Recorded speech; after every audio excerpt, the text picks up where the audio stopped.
mikasika ny atony foniny ary asany amin'ny tenao ny voninahitry ny garanao misotro tompo amen. Idiran'ny tompo isika ary amin'ny alalan'ny hira fiderana. Ataontsika voalohany hira faha 120 hira mitondra ny lohateny hoe nahoana ny tanondrika. Ninona toerana misy anao amin'izao ora sy fotoana izao, mety mampitanondrika anao, mety misy zavatra mampalahelo anao ve? Hoy Jesosy amintsika amin'ity hariva ity hoe aza mitanondrika, manana fanantenana fa mahitanao Andriamanitra. Ataontsika ray izany hira fiderana izany.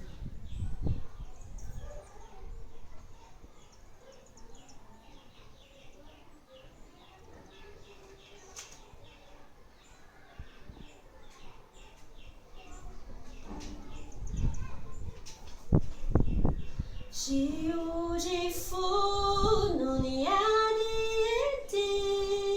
che già cansati mi sento oggi, ma paese mi fanno ina al cazzo era cani funda na ona no mi tanno chica.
Ciao.